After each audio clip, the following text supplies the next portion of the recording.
길거리 지나가면서 장사 안 되는 분들 계시면 아 저거 왜 저렇게밖에 못했나 처참하게 깨졌었죠. 새벽 3시에 갔는데 사람들이 너무 많은 거예요. 그 새벽 앞에 3시에? 새벽 2시, 3시도 사람들이 너무 많은 거예요. 이야 이곳에서 장사하면 그냥 10명 지나가면 한 명만 들어와도 이거 완전 대박 나겠구나. 그렇게 생각하고 이제 그 창업을 했는데 그냥 10분이 지나가시더라고요. 그러다가 그 노랑통닭을 엑시트하고 나오신 거잖아요. 네, 또. 그 700억에 지분 전체를 해가지고 엑시트를. 그걸 가지고 이제 용산에 건물을 사시고 이렇게 세팅을 하신. 맞아요. 이제 한계에 조금 봉착한다라는 느낌이 들었어요. 이 뭔가 현금 흐름에 대한 거를 창출하지 않으면 지금 25년 동안 자영업을 쭉 쉬지 않고 해오셨는데 네. 어떤 입지를, 어떤 조건들이 있을 것 같아요. 입지를 보는. 항상 직원 구하기 어려웠고요. 항상 수익이 안 남았고요. 항상 손님은 없었고요. 그렇다 보니까 네. 오늘 제가 엄청 귀한 분을 모셨습니다. 20살 때부터 지금까지 한 25년 동안 자영업 시장에서 계속 밑바닥부터 해서 지금 끝까지 올라오신 분인데요.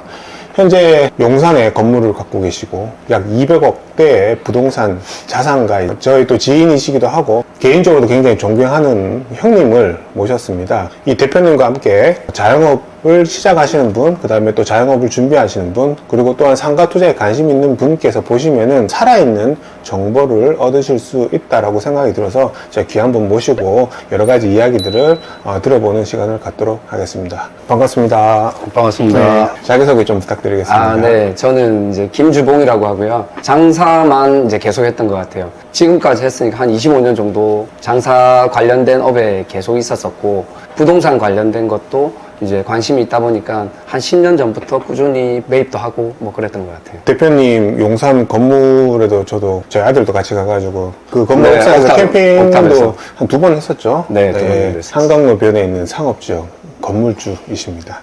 좀 되게 많이 궁금했었어요. 이제 대표님께서 20살 때부터 이제 아르바이트를 시작을 하셨다고 했는데 좀 요거 구체적으로 어떤 아르바이트부터 이렇게 처음 시작하시게 되셨는지요? 20살 때 이제 부산으로 대학교를 갔는데 2학기 때 보니까 생각보다 이제 돈이 좀 있으면 더 재밌게 놀 수 있을 것 같더라고요. 그쵸. 그때는 크게 다른 목적이 있는 게 아니라 돈 쓰고 싶은 거 좀 편하게 쓰기 네. 위해서 이제 밀면집에도 일하고 뭐 볶음밥집에도 일하고 뭐 그랬었던 것 같아요. 근데 본격적으로 일한 거는 이제 군대 갔다 와서 군 제대하고 나서 뭐 22살 정도 그쯤 됐던 것 같아요. 듣기로는 그 삼겹살집 그런 데서부터 시작을 좀 맞아요. 하셨다고 들었던 것 같은데. 맞아요. 네. 일단 왜 했는지 먼저 네. 말씀드리면요. 20살 때 대학교를 간다고 이제 제가 거제도 촌놈이다 보니까 부산으로 올라갔는데 거기에 뭔가 조금 더 환상이라든지 나름 있었던 것 같아요. 또 이렇게 생활을 하면 뭐 돈도 잘 벌고 그리고 좀 시간이라든지 행복이라든지 그런 것들을 좀 더 내가 원하는 방향으로 추구할 수 있을 거라고 생각했는데 그게 쉽진 않을 것 같다는 생각이 들었어요. 왜냐하면 선배님들한테 물어보면 선배님들이 바라보시는 이제 졸업 이후의 삶이라든지 생활이라든지 급여 이런 것들이 너무 낮더라고요. 네. 그러다 보니까 내가 원하는 삶을 살기 위해서는 뭔가 방법을 찾아야 되는데 라는 생각이 한 20살, 21살 그때 저를 굉장히 고민하게 했던 것 같아요. 이제 그런 고민 속에 일단 돈이라도 모아놓으면 나중에 내가 뭔가를 하고 싶을 때 할 수 있겠다. 그런 생각이 들어서 일단 돈을 모으기 시작했던 것 같아요. 다행히 집안에서 크게 부유한 가정에 자라지는 않았지만 학비라든지 뭐 생활비 정도는 집에서 대줬으니까 내가 버는 돈은 다 내가 모을 수 있겠다 이런 생각으로 처음에 시작을 했던 것 같아요. 제가 99 군번이니까 한 2002년, 2003년 이때 일을 했던 것 같아요. 그때 처음으로 들어간 게 이제 고깃집에 들어갔어요. 네, 잊혀지지가 않는데 그 뚱땡이 삼겹살이라고 제가 한 2003년 5월 4일인가 그때 입사를 했던 것 같아요. 뚱땡이 삼겹살. 거기서 네. 그 사장님께서 대표님은 네. 좀 성실하고 정말 괜찮은 친구다 이렇게 보셨다고 내가 들었던 것 같은데. 네, 맞아요. 좋게 봐주셨던 것 같아요. 근데 좋게 봐줄 수밖에 없었던 게 제가 그 사장님이 거기에 한 40평 정도를 오픈을 하셨는데 처음에 이제 오픈하려면 직원들을 많이 모아야 되잖아요. 그죠. 네. 직원들을 많이 모았는데 그 중에 제가 나이가 23살 그렇게 됐으니까 제가 나이가 일단 제일 많았어요. 나머지들은 이제 고등학생들, 뭐, 아이들밖에 없었거든요. 그러다 보니까 제가 제일 나이가 많고 이러다 보니까 사장님이 좀 더 좋게 보고 저를 조금 잘 가르쳐가지고 애들을 조금 케어하게끔 하려고 하셨던 것 같아요. 점장 같은 느낌. 네, 맞아요. 처음에는 제가 점장으로 간 건 아니고 그냥 정직원으로 해서 구해서 갔었는데 그때 점장을 할 사람이 없다 보니까 사장님께서 관리자로 계속 키우셨던 것 같아요. 저희 이제 고깃집에 일하게 되면 고기를 만지고 고기를 썰고 하는 네. 육부장이라고 그러는데 이제 육부장이 있고 그 위에 이제 관리를 하시는 분들이 계신데 배울 사람이 당연히 저밖에 없으니까 제가 육부장으로 배우고 그랬던 것 같아요. 육부장으로 해서 점장까지 가시고. 네네, 맞아요. 외식업은 인력적으로 많은 인프라가 있어서 선택하는 게 아니기 때문에 사람들을 선택해서 할 수 있는 게 아니기 때문에 저밖에 할 만한 사람도 없었던 것 같아요. 되게 어쩌면 23살이라면 굉장히 어린 나이이기도 한데 네. 그때 그래도 40평이나 되는 삼겹살집에서 점장으로 인정을 네. 받으시고 그때서부터 본격적으로 장사는 이렇게 하는 거구나라는 거에 대해서 조금씩 이렇게 눈을 떴다고 해야 되나요? 맞아요. 정확하게 보셨어요.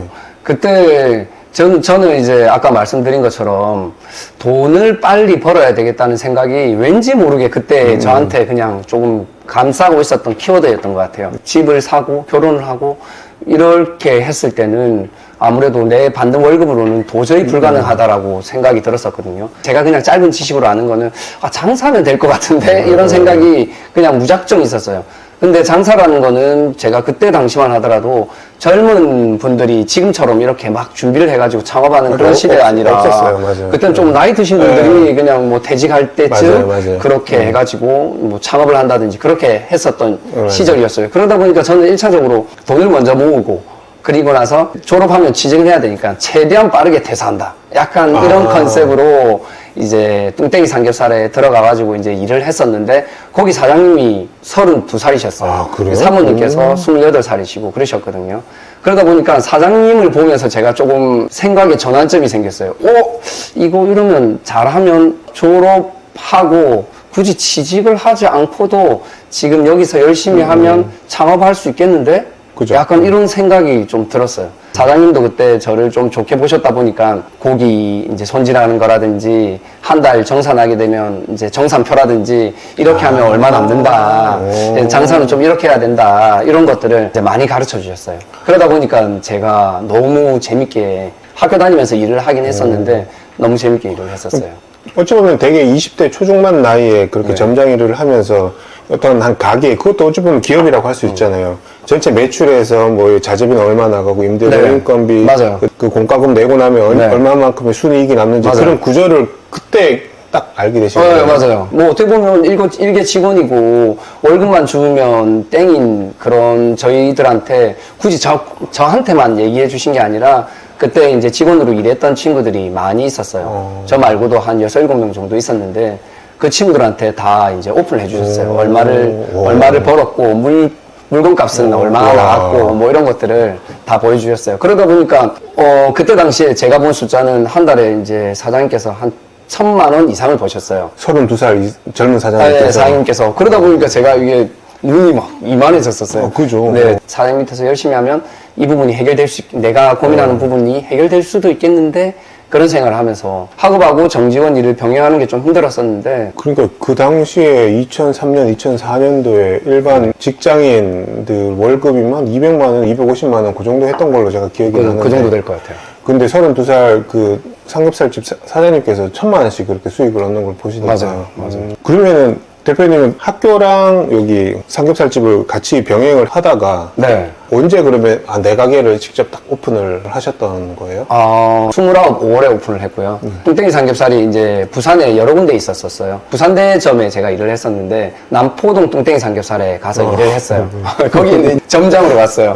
이제 점장으로 가서 일을 하다가 거기서 이제 거기 사장님이 너무 가르쳐 주는 것도 굉장히 좋았고 재밌었거든요. 제가 거기서 한 1년 정도 일을 할 때쯤에 사장님께서 2호점을 구한다는 소문을 제가 들었어요. 그래서 이제 제가 사장님한테 말씀드렸어요. 해보겠다. 제가 같이 하면 안 됩니까? 같이. 그러면서. 네, 사장님한테 제가 같이 한번 해보고 싶다. 그것도 그냥 이렇게 말씀드린 게 아니라, 이제 뭐 금전적인 준비라든지, 뭐 직원들을 운영하는 방법에 대한 것들을 고민을 해가지고, 제가 한번 해보고 싶다고 사장님한테 말씀을 한번 드렸었어요. 그러다 보니까 사장님이 한 며칠만 고민해보고 얘기해줄게. 이렇게 얘기하시더라고요. 그래서 이제 사장님 며칠 뒤에 저랑 하겠다고 그렇게 이야기하시더라고요. 감사하게도. 그때 한 2006년, 7년? 그때쯤이죠. 뭐 그쯤 될 네. 것 같아요. 일적인 부분에서의 이제 오픈은 이제 제가 했다라고 할 수 있지만 그 외적인 가게를 만들고 뭐 인테리어를 결정하고 그리고 그 많은 부수적인 일들은 사장님께서 이제 다 해주셨었어요. 어떻게 보면 대표님한테 그 똥땡이 삼겹살 사장님은 네. 귀인. 예, 맞아요. 네. 맞아요. 그 사장님 덕분에 많은 경험을 하고 또 네. 처음으로 내 가게를 갔는데 또 그분하고 같이 하니까 굉장히 네. 리스크도 많이 네, 줄어들고. 맞아요. 저도 그때 당시에는 뭐 저도 어리고 이러다 보니까 이제 내 역할이 더 큰 줄 알았어요. 제 역할이 좀 더 큰 줄 알았는데 시간이 지나고 보니까 아, 사장님 역할이 훨씬 컸구나. 시간이 지난 뒤에 알게 됐어요. 그런 것 같아요. 29살 때 내 가게를 딱 사장님으로서 이렇게 하시고 네, 맞아요. 그 이후 또 스토리는 또 어떻게 되세요? 제가 한 2년 정도 일했어요. 31살에 그 매장이 잘 됐어요. 매장도 잘 되고, 저 개인적으로도 이제 돈도 조금 어느 정도 벌게 되고, 그런 이제 목표를 어느 정도 이루다 보니까 또 두 번째 매장이 하고 싶었어요. 사장님께서 두 번째 매장에 대한 거는 좀 반대를 하셨거든요. 네. 그러다 보니까 제가 이제 나와서 독립했어요. 31살에. 31살에 독립해가지고 이제 비슷한 컨셉의 삼겹살집을 차렸었어요. 뚱땡이 삼겹살 말고 이제 정의된 삼겹살이라는 정의된 삼겹살이라는 브랜드를 이제 부산에서 차렸어요. 그것도 장사가 잘 되셨겠네요. 아, 네. 뭐 자신감에 너무 차 있었던 것 같아요. 이제 장사가 당연히 너무 잘 될 거라 생각했는데 너무 잘 될 거라 생각하다 보니까 거의 동시에 2개 매장을 오픈했어요. 아, 정의된 삼겹살 1, 2호점을. 1, 2호점을 이제 반여동하고 서면에 동시에 2개 점을. 자신감이 어마어마하죠. 그랬었던 것 같아요. 뭐 길거리 지나가면서 장사 안 되는 분들 계시면, 아, 저거 왜 저렇게밖에 못하나, 이렇게 생각할 정도로 자만심이죠, 어떻게 보면. 네. 자만심으로 좀 가득 찼었던 것 같아요. 결과는 어떻게 됐어요? 마녀동에 있는 거는 그래도 이제 평타 정도는 쳤던 것 같고요. 네. 근데 문제는 서면이었어요. 서면에가 훨씬 더 오픈 비용도 조금 더 비싸고 월세도 비쌌는데 거기가 부산에서 서면이 제일 메인이거든요. 메인인데 거기서가 하루에 거의 뭐 한 4, 50만 원 밖에 못 팔 정도로 아이고. 처참하게 깨졌었죠. 그래서 서면을 다들 생각까지 할 정도로 저의 이제 멘탈과 이런 것들이 굉장히 조금 무너졌었던 것 같아요. 그게 또 결혼을 또 앞두고 있고 이러다 보니까 막 걱정이 막 저를 덮치는 거예요. 이게 이렇게 되면 6개월만 장사해도 제가 생각할 때는 뭐 이 정도 수치로 가게 되면 한 적자가 뭐 한 5천만 원이 날 것 같고 그런 거예요. 그러다 보니까 그런 숫자적으로 걱정이 이제 서다 보니까 어렵게 첫 한 달을 꾸렸는데 그러면서 이제 계속 고민해서 살렸어요? 결론은 살렸어요. 오. 결론은 살렸는데 그 과정이 지나 보니까 그 과정들이 굉장히 큰 자산이 됐죠. 뭐 하나만 좀 말씀해 주시겠어요? 네. 어떤 포인트가 안 좋았는데 이걸 바꿨더니 좋아졌다라는. 네, 기존에는 이제 저희가 대패 삼겹살 이렇게 해가지고 좀 저가형 컨셉으로 그렇게 갔었어요. 부산에가 그게 창업이 조금 줄을 이루고 그런 매장들이 좀 잘 됐어요. 근데 이제 서면은 번화가다 보니까 그런 매장들도 좀 여러 타입들이 있고 이러다 보니까 안 되더라고요. 그리고 더군다나 좀 더 힘들었던 거는 저희가 이제 좀 골목에 있었는데 골목 맞은편 앞에 생구이 전문점이 있었어요. 이제 돼지 앞다리살을 가지고 하는 매장이었는데 그 집은 너무 잘 되는 거예요. 바로 지척에 두고 너무 잘 되는 거예요. 저희는 이제 냉동 대패 삼겹살을 가지고 하고 그 앞집에는 그래도 이제 생고기를 가지고 만지다 보니까 이제 안 됐던 거죠. 그래서 이제 그때 당시에 그러면서 이제 주위 분들이 많이 도와주시고 이러다 보니까 좀 죽기 살기로 했던 것 같아요.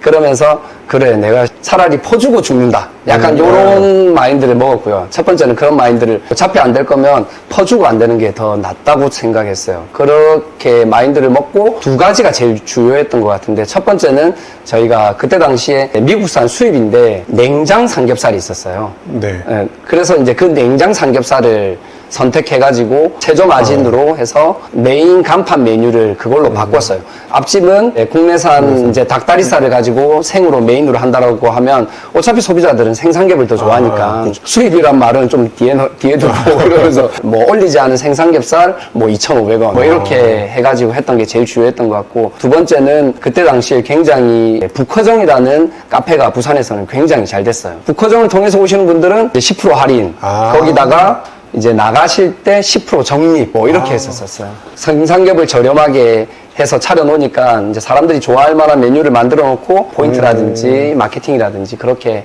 하다 보니까 그게 극적으로 한 달 만에 반전을 이뤄서 잘 됐어요. 와, 그 지역마다 특징이 다 다르고, 그 다음에 네. 경쟁 업체도 다 다른데, 거기에 맞춰서 변화를 주신 거네요. 네, 맞아요. 이거를 생각해 내실 때까지 엄청 고민과 괴로움이 심했을 것 같은데. 맞아요. 잠을 못 잤던 것 같아요. 그렇게 이제 정이 든 삼겹살을 쭉 하시다가, 네네. 그러면은 전에 궁금했던 게 그 노랑통닭. 맞아요. 제가 서울에 있을 수 있는 그 단 하나의 이유 노란통닭. 어떻게 인연이 닿아서 노랑통닭을 시작을 하게 되셨고, 그 스토리도 되게 좀 궁금하거든요. 네. 그러면서 어쨌든 정이든 삼겹살도 2개 매장이 있었는데 2개 매장 다 팔았어요. 근데 이제 잘 된 상태에서 정리를 했죠. 부산에 가면 이제 부산에서 가장 큰 상권 중에 하나가 서면 동네 뭐 이렇게 되는데 동네라는 상권에 제가 이제 1층, 2층으로 개인 브랜드를 거기다가 정말 큰 돈을 들여가지고 그때 당시에 전체 오픈 비용이 한 2억 5천 3억 정도 됐던 것 같아요. 큰 돈을 들여가지고 제 나름대로는 또다시 이제 나름대로 겸손은 했지만 또다시 자만감이 또 있으니까 잘 될 수 있을 거야 이런 생각에 또 도전했던 것 같아요. 거기에서 이제 좀 잘 안 됐어요.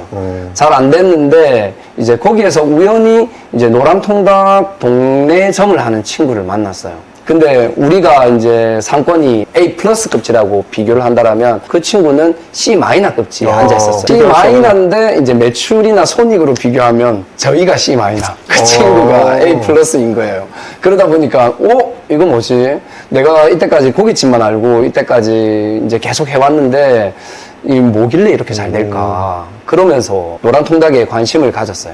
그러면서 노란통닭 운영하시는 대표님도 한번 만나 뵈러 가고 서면점, 부산대점, 그리고 동네점 이런 데도 다 찾아다녀보면서 누가 이렇게 좋아하지 이렇게 하면서 먹어보고 그러면서 이제 제가 이제 노란통닭을 부산에서 하나 차렸어요. 가맹점으로 중에 하나로 시작하신 거네요. 네, 제 기억에는 한 30번, 부산에서 한 30번째 되는 30번째. 됐던 것 같아요. 빠르지도 않았어요. 원래는 그래도 좀 빨리 들어가야지 프랜차이즈는 좀 더 먹을 게 많다. 뭐 그런 이야기들을 많이 하는데. 그 노랑통닭이 부산에서 처음 시작했네요. 네, 맞아요. 대연동에서 대표님이 제일 먼저 시작하셨어요. 그리고 그게 지금 30번째로 이제 노랑통닭 점주로 시작을 하셨다고 하는데 이때가 시기가 언제쯤이었어요? 2012, 3년 정도 됐. 그러고 난 다음에 이 노랑통닭이 서울로 네. 처음으로 진출을 딱 하게 됐을 때 네. 제가 알기로는 네. 아무도 안 가겠다고 하는 걸 먼저 손을 번쩍 들고 맞아. 하셨습니다. 네네네. 왠지 모르겠어요. 그냥 서울에 가고 싶었어요. 그 서울에 가고 싶다 하는 그 내면을 좀 들여다보면 가맹점 100개를 운영하는 대표가 한번 돼보고 싶었어요.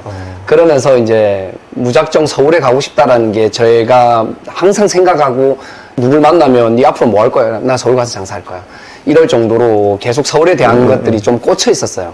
노란통닭은 이제 막년회를 할 때 점주들이 다 모여요. 다 모여가지고 산성 같은 곳에 오리고기 있고 뭐 그런 데 있잖아요. 예. 그런 데를 빌려가지고 막년회를 예. 하는 거예요. 엄청 재밌었어요. 막년회 끝에 이제 대표님께서 이제 서울에 가려고 이제 본인이 직접 갈지 다양한 방법으로 고민을 해봤는데 이제 노란통닭을 좋아하고 하고 싶어 하는 사람이 있으면 그 사람한테 기회를 주고 싶다. 이렇게 얘기를 하시는 거예요. 제가 그 말을 듣자마자 이건 내가 가야 돼. 기회다. 이건 내 거야. 이런 생각들이 이제 딱 들었었어요. 그냥 가서 대표님 저 할게요. 이렇게 하면 또 안 좋아하시니까 어떻게 하면 대표님들이 그래, 네가 가. 이렇게 이야기할 수밖에 없는 조건을 만들어서 가야 된다고 생각을 했어요. 그래서 그걸 한 이틀 정도 궁리를 해가지고 이제 대표님한테 브리핑할 걸 좀 준비해가지고 가서 제가 한번 가보고 싶습니다. 이렇게 얘기하니까 대표님 가보라고 하셨어요.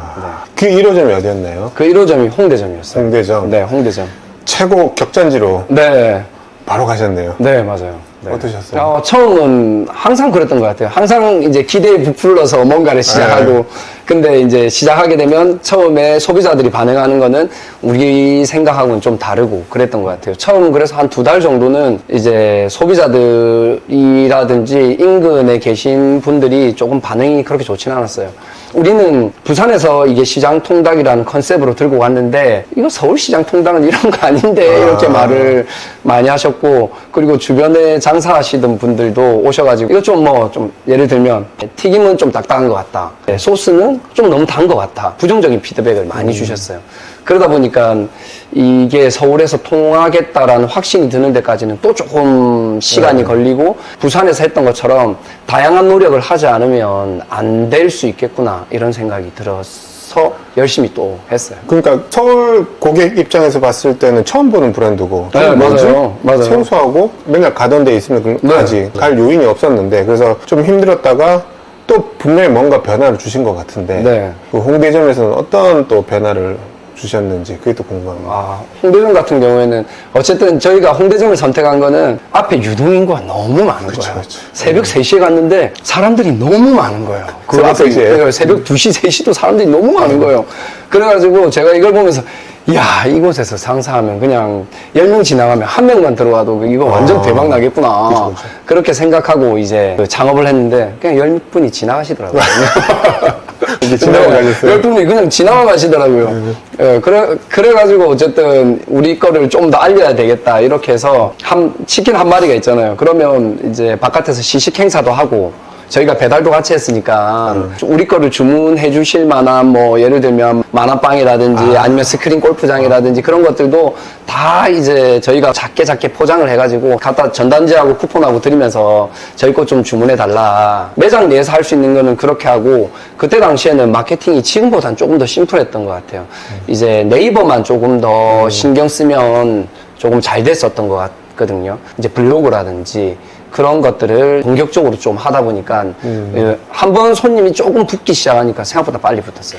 이때는 그러면 또 마케팅에 딱 초점을 맞추고, 네. 온오프라인 둘 다 공격적으로 마케팅을 또 진행을 하셨네요. 네, 그죠. 그렇게 했었어요. 뒤가 없었어요. 그때 당시에 그 친구, 저 혼자 올라온 게 아니라 아까 이야기 드렸던 그 동대점에 노란통닭 하는 친구 있잖아요. 그 친구하고 같이 해가지고 홍대점을 차렸는데 우리는 못 돌아간다. 한강다리를 건너서 이남으로 우리는 다시는 내려가지 않는다라는 결의의 차서 둘이서 했었어요. 그러니까 새벽 2, 3시에도 사람이 유동인구가 많다는 그런 홍대점이면 분명히 바닥권리금도 엄청 높았을 거고. 네, 맞아요. 저희가 오픈 비용이 한 3억 5천 정도 들었던 것 같아요. 25평 정도 됐어요. 25평에서. 네. 그럼 바닥권리금은 한 2억 정도는. 네, 바닥 권리금이 한 1억 5천, 2억 정도 됐던 것 같아요. 네, 그리고 이제 인근에 이제 다양하게 저희가 서비스하고 뿌렸던 것들도 그런 것도. 이제 항상 느끼는 거지만 뿌린 만큼 최소한 뿌린 거 이상은 모르겠는데 최소한 뿌린 거 정도는 들어오더라고요, 보니까. 거기서 이제 한번 드셔보셨던 분들이 이제 괜찮다 이렇게 봐주셔가지고, 항상 그렇지만 경기는 항상 안 좋잖아요. 그렇죠. 항상 그렇죠. 그때도 마찬가지 이제 경기도 안 좋았거든요. 그러다 보니까 경기 안 좋은 거하고 맞물려서 가격은 싼데 양 많다. 약간 이렇게 되면서 부산에서는 경험하지 못했던 숫자, 저희가 매출 1억을 찍었던 것 같아요. 한 4, 5개월 만에 매출 1억으로 바로 날아갔던 것 같아요. 그러면 그 당시에 노랑통닭 전국에 있는 가맹점 중에 1등. 네, 1등을 했죠. 1등을 굉장히 오랫동안 홍대점이 했었었죠. 네. 그러면 어찌 보면 또 노랑통닭에서 한 명의 그냥 점주로 시작해서 부산에서 시작을 해서 서울 네. 선봉대로 가셨고, 맞아요. 그러고 난 다음에 제가 알기로는 네. 이제 임원으로 가신 거죠. 네, 짧게 말씀드리면 노란통닭도 대표님이 두 분 계셨어요. 한 분이 지분을 매각을 하셨어요. 지분을 매각하면서 그 지분 중에 일부를 이제 저하고 같이 했던 그 친구하고 저하고 둘이서 일정 부분을 매입을 했어요.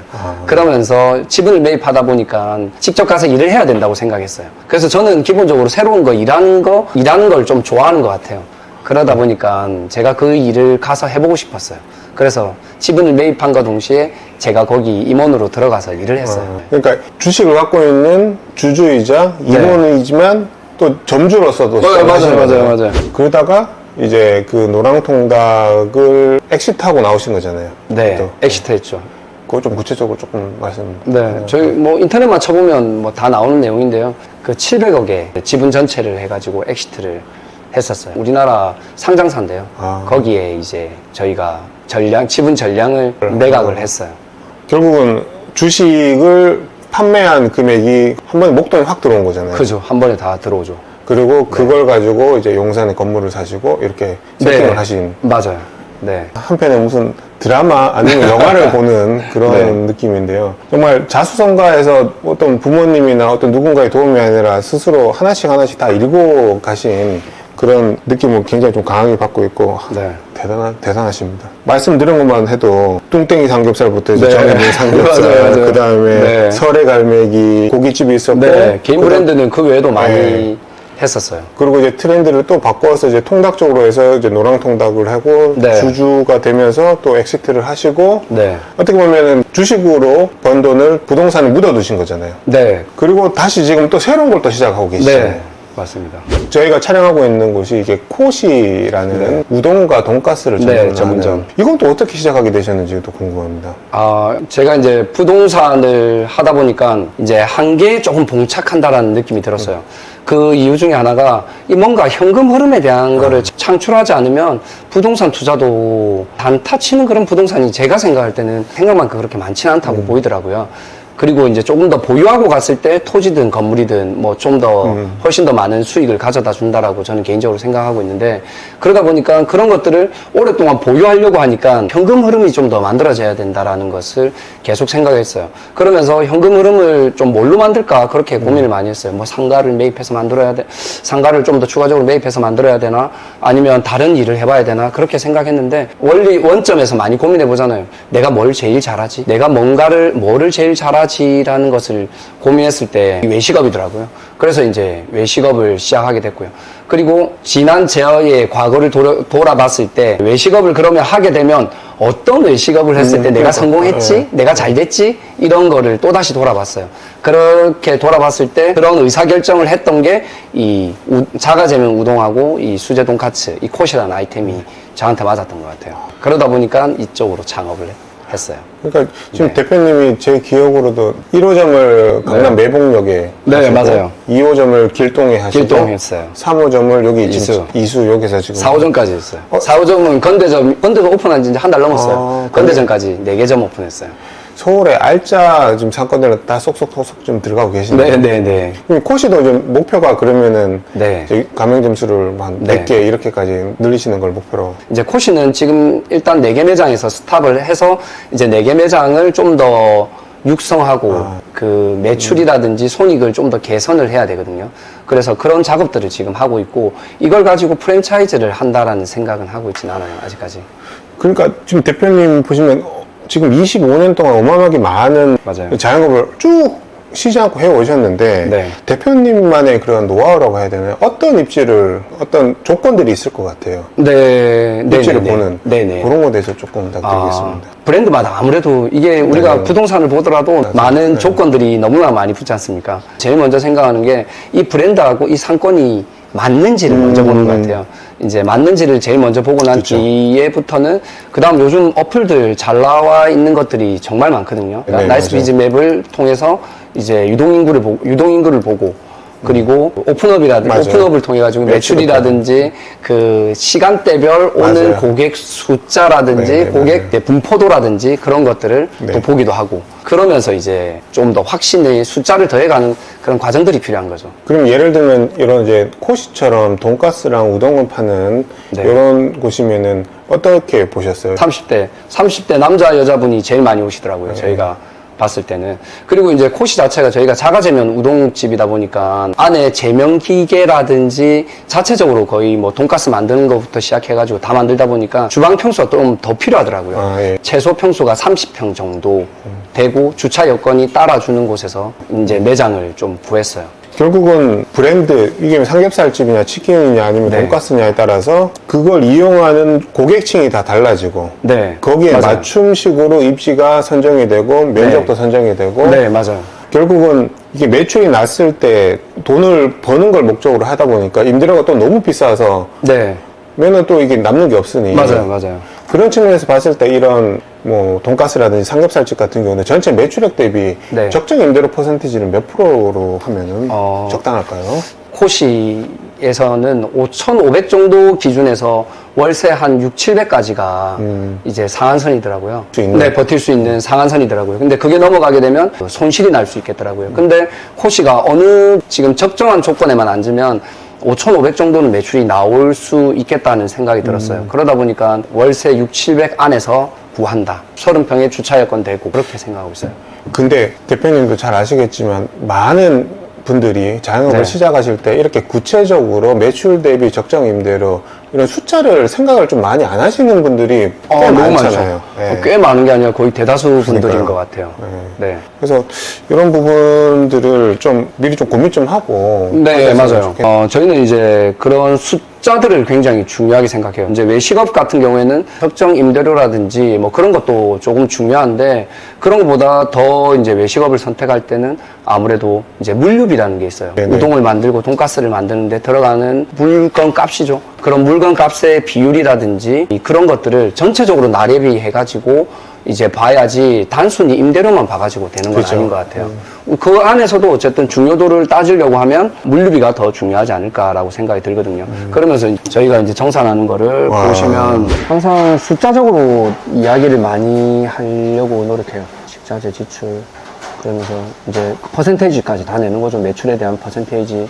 고정 지출은 이제 계속 숫자를 따라가는 거예요. 매달 보다 보면 이게 이제 어느 정도가 적정 비율인지 많이 썼는지 작게 썼는지 그런 것들이 보이다 보니까 인건비도 이렇게 썼다. 그러면 이제 그 인건비는 이렇게 썼으면 인건비를 어디다가 어떻게 줬는지 뭐 이렇게 쓰고 이렇게 해서 세금 적립도 하고 그래요.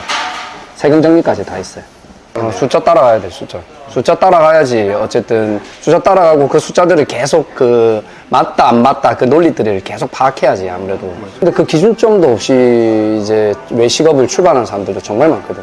어디, 대부분 그렇죠. 그지, 뭐, 예를 들어서 지금 어디에 유행한다더라, 어디에 잘 된다더라, 이런 것들을 안타깝지만 따라가서 창업해서 눈 까맣다 뜨면 이렇게 영 날아가는 거는 거의 뭐 한순간이죠, 정말. 자기가 생각했던 대로 풀어지지 않는 게 안타깝지만 우리 외식업에서 지금 현재 한 7, 80% 이상이 그런 것 같아요.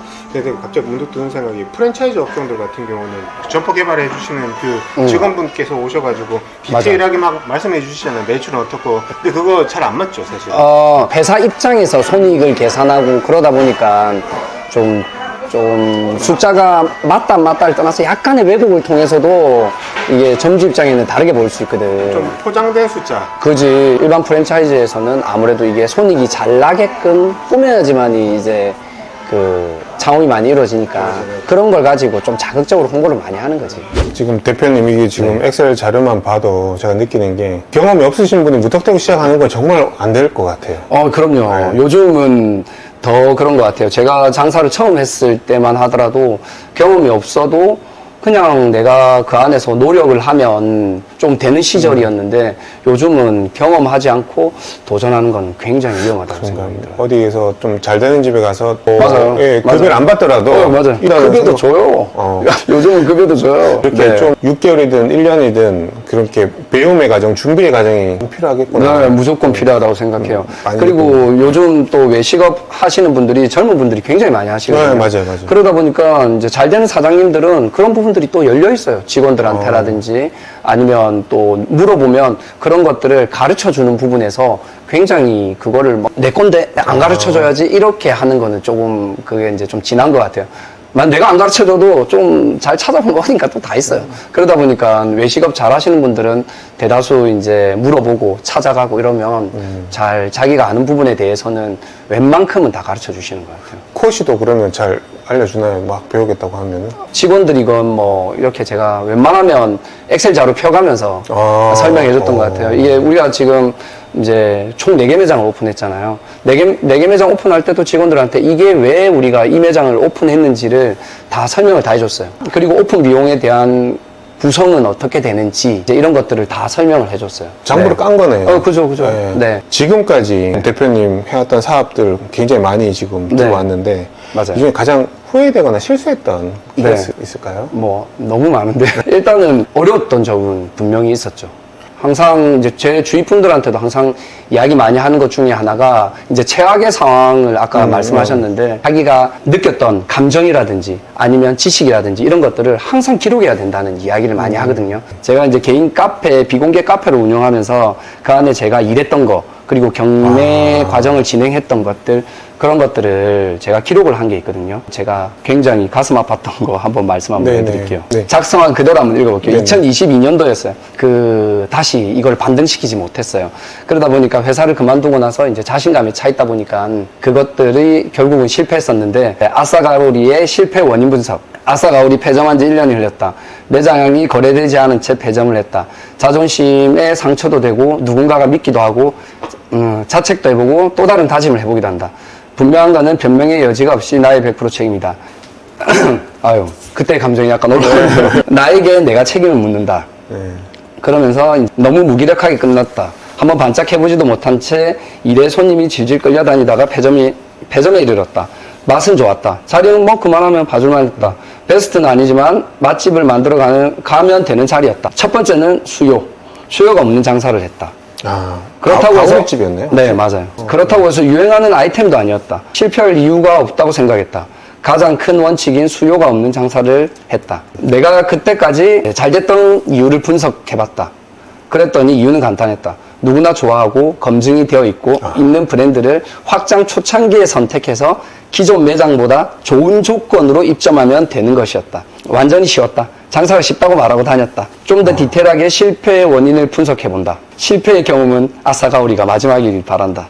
첫 번째는 신규 브랜드 성공의 원칙에 대한 미확립이었다. 성공을 위한 체크리스트가 내가 없었던 것 같다. 그리고 수요가 부족했다. 이제 100만 원을 팔아도 일이 끝이 없었다. 문을 닫기 싫었다. 장사가 안 돼도 해보고 싶었다. 시간 지나면 맛집이 될 수 있을 거라는 확신은 들었다. 하지만 끝없는 업무량에 이제 무릎을 꿇었다. 뭐 이런 것들을 쫙 적은 것 같아요.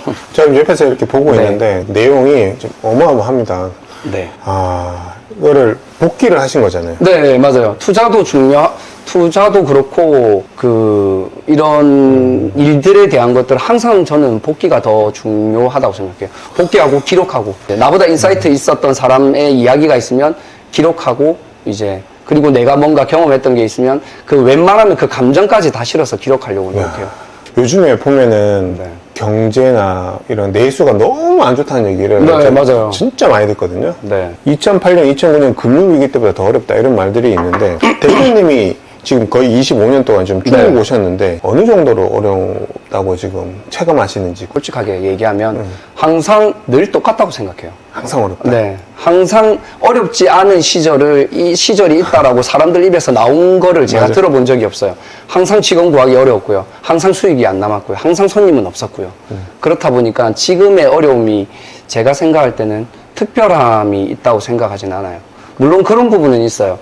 지금 이제 플랫폼들이 우리 외식업 같은 경우에는 배달의 민족이라든지 쿠팡이츠라든지 배달업에 이제 조금 더 몰입하게 하셨던 분들은 아무래도 이제 음식을 만드는 그런 물류비는 고정이 되어 있는데 배달료라든지 그런 것들이 올라가다 보니까 아무래도 특정 분야에서는 분명히 힘이 든 거는 맞는 것 같아요. 그렇죠, 그렇죠. 근데 이제 경기적으로나 뭐로나 제가 생각할 땐 늘 어려웠던 그 정도인 것 같아요. 대표님께서는 지금도 늘 항상 어렵으니까 그걸 디폴트 값으로 두고 맞아요. 그럼에도 불구하고 지금 계속 이제 맞아요. 수익을 내고 계시는 거잖아요.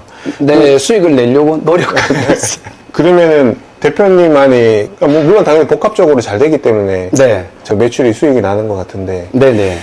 한 가지 꼽자면 어떤 게 있을까요? 잘된, 지금 이 코시에 대한 네, 부분을 지금도 얘기하시는 네, 거죠. 네. 이제 밥집이고요, 아무래도. 네, 밥집이다 보니까 경기하고는 조금 그래도 무방하게 이제 매출이 나올 수 있는 그런 아이템이고요. 그리고 우동하고 돈까스라는 것 자체가 누구나 좋아하고, 진입장벽이 낮고, 그리고 좋아하는 연령대가 남녀노소 다 있고 이러다 보니까 그거를 기존의 시중에 있는 우동, 돈가스보다 잘하면 된다라고 생각하거든요. 그걸 잘할 수 있는 방법을 이제 이 매장 안에서 그 팀원들하고 많이 고민하고 지금도 계속 더 해가고 있는 거죠. 그러니까 여기에 대한 답은 사실 아까 그 비공개 카페에 적어 놓으신 네. 그 복귀 글에 지금 다 묻어져 있는 것 네. 같습니다. 대표님 이거는 개인적으로 되게 좀 궁금한 건데 네, 네. 지난 20몇 년 동안 네. 이렇게 사업을 하시면서 많은 분들을 네. 뵈왔을 것 같아요. 네, 많은 분 뵀어요. 돈도 많은 분도 많고. 네. 그런 사람들 특징 중에 이 사람은 앞으로 지금은 가진 건 없지만 분명히 부자가 되고 사업을 네. 잘할 사람이다. 이 네. 사람은 크게 성공할 것 같다. 이런 사람하고 함께 좀 일을 했으면 좋겠다. 네. 라는 사람의 특징이 뭐가 있을까요? 특징은 어떻게 보면 우리 성공 책들입니다. 시중에 나와 있는 책들 많잖아요. 그런 거 읽어보면 거의 공통적으로 하는 얘기들을 저도 이제 하려고 그러는데요. 부지런하고 모든 사고가 좀 긍정적이고 그리고 리스크에 대한 부분들을 너무 걱정하는 것보다 조금 더 도전적이고 그런 분들이 조금 더 잘 될 수 있지 않을까. 그리고 아까 기록하고. 네. 지금 엄청 많은 좋은 말씀 많이 해주셨는데 네. 대표님의 앞으로의 꿈은 어떻게 되시나요? 아, 저요. 제가 부산에서 막연하게 항상 그 주위 친구들한테 이야기했던 게, 나 서울 갈 거야. 나 좀 있으면 나 서울 갈 거야. 뭐 이렇게 이야기를, 뭐 구체적인 뭐 계획이 있고 그러진 않다고 생각했어요. 내가 뭔가 이걸 입으로 계속 얘기하면 내가 어느 순간 그 지점에 도달해 있을 거라는 그런 생각을 많이 했어요. 그래서 요즘 사람들한테 얘기 많이 하는 거는 나 미국 가서 장사할 거야. 나 미국 갈 거야. 나 미국에서 창업할 거야. 그런 이야기 많이 하는 것 같아요. 미국 가서 장사해보고 싶어요. 대표님하고 술자리에서 많이 들었습니다. 맞아요. 저도 미국 네, 가겠다고. 맞아요. 저는 미국 가서 부동산하고 네. 대표님 미국에서 프랜차이즈를 하시고 네. 우리가 꿈꾸는 대로 말하는 대로 네, 맞아요. 다 잘 이루어졌으면 좋겠습니다. 좀 마지막으로 하나만 네. 많은 분들이 이렇게 생각하실 수 있을 것 같아요. 이미 다 가진 사람인데 네. 왜 또 이런 새로운 또 도전을 할까? 네. 그런 네. 부분이 궁금할 것 같은데. 네, 저도 그 답을 찾는데 좀 오랜 시간이 걸렸던 것 같고요.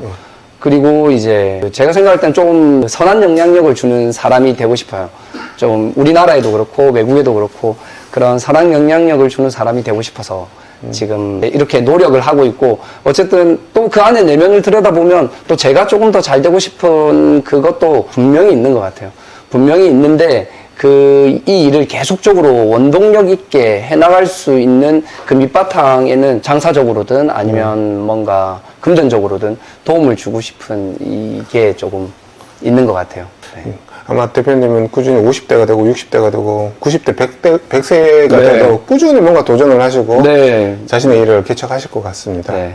오늘 이렇게 귀한 시간 내주셔서 너무너무 감사드리고 아닙니다. 계속 이렇게 이제 처음 이렇게 이야기하는 것 같은데, 그래도 초대해 주시고, 네, 고맙습니다. 해주셔가지고 너무 감사합니다. 네, 네. 앞으로도 계속 우리 좋은 인연 이어갔으면 네. 좋겠습니다. 근데 그거 하나 말씀드리고 싶은 게 하나가, 제가 이제 부동산을, 제 나름대로는 이제 책도 읽고 이러면서 혼자 공부하는 시간을 많이 가져왔었거든요.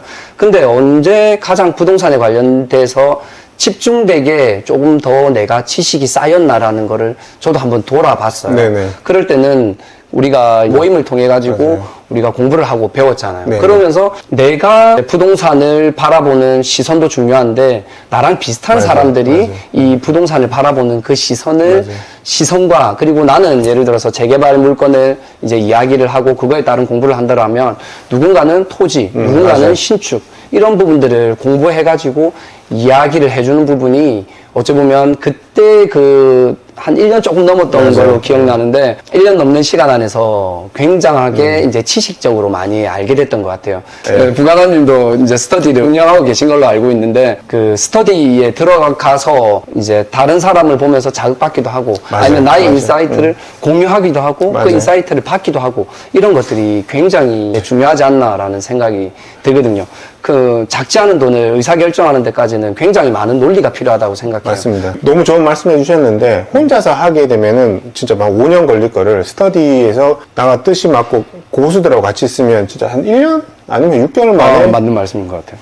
빨리 이제 실력이 늘 수 있다는 거는 좀 네. 정말 맞는 말 같습니다. 네, 이렇게 긴 시간 함께 해주셔서 너무너무 감사드리고 언제든 편하게 불러주시면 또 제가 알고 있는 거 함께 공유하고 나누도록 하겠습니다. 네. 감사합니다. 네, 감사합니다. 네. 감사합니다.